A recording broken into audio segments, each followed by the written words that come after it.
And anyway, so we've been incorporating this for the last 18 months, this German New Medicine concept, into our clinic, where we treat probably 80% of our patients are cancer patients.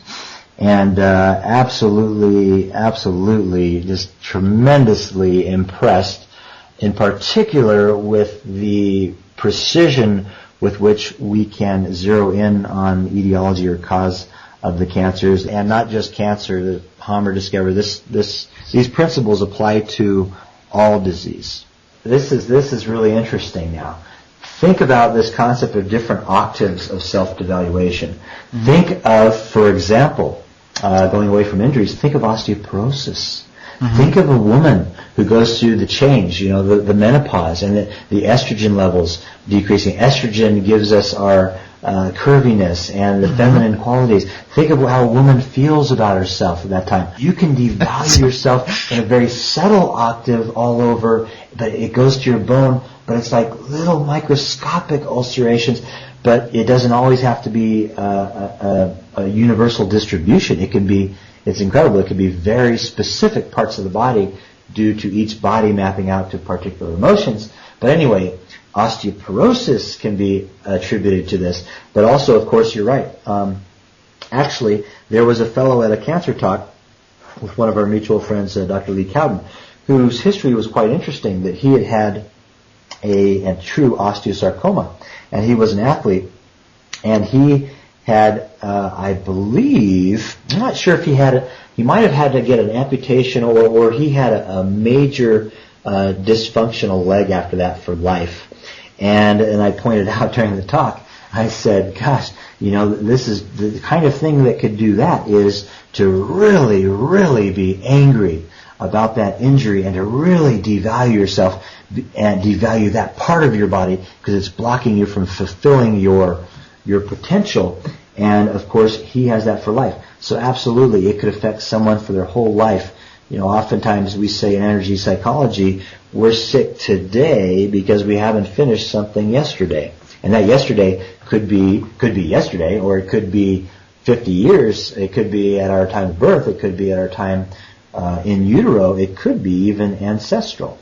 That's fascinating, and because from my understanding of anatomy and physiology, an injury, the normal repair processes should heal most of that within 6 to 8 weeks if it's broken bone or connective tissue, and if it's not, then there's probably some underlying emotional challenge that prevented that healing process to completion.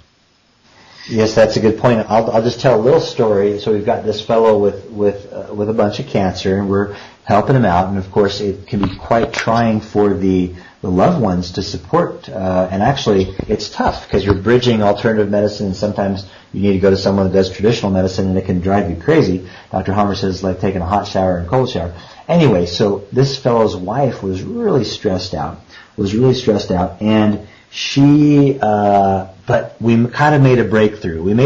Everything was much better. She had tremendous relief. And she comes in with her husband the other day, and she says, my right shoulder is just killing me. It really hurts. What's going on here? I can barely lift it.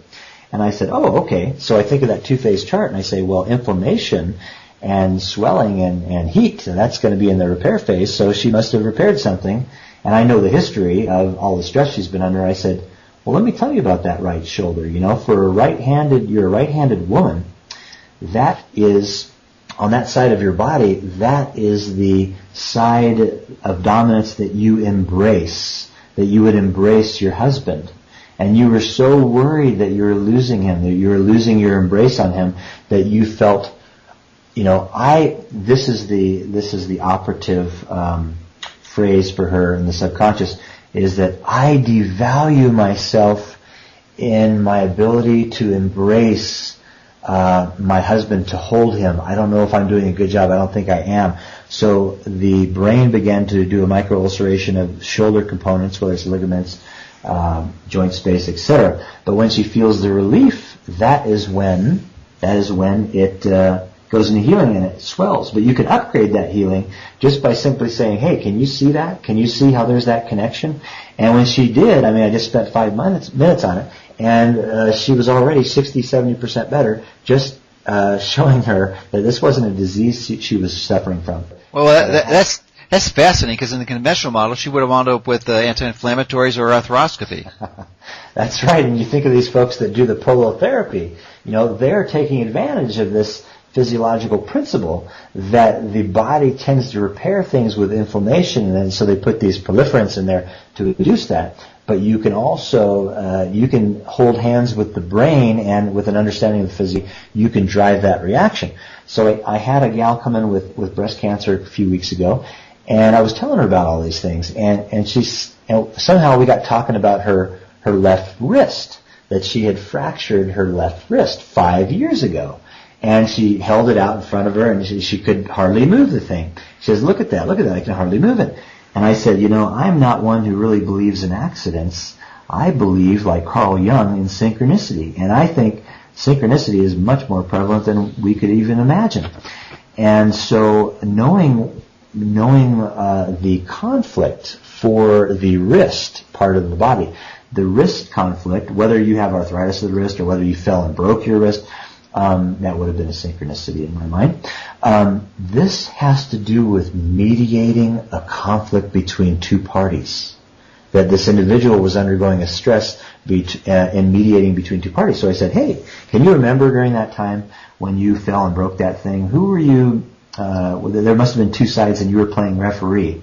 And I'll tell you what, these findings of Hammer and some of these other folks that are doing this, they go far and away beyond some of Louise Hay's things. They're just so right on. Hit it right on the nail on the head. So I just talked to her about that for a few minutes, and immediately she begins to, as she's expressing what she went through, she grabs her wrist. Oh my gosh, what's going on here?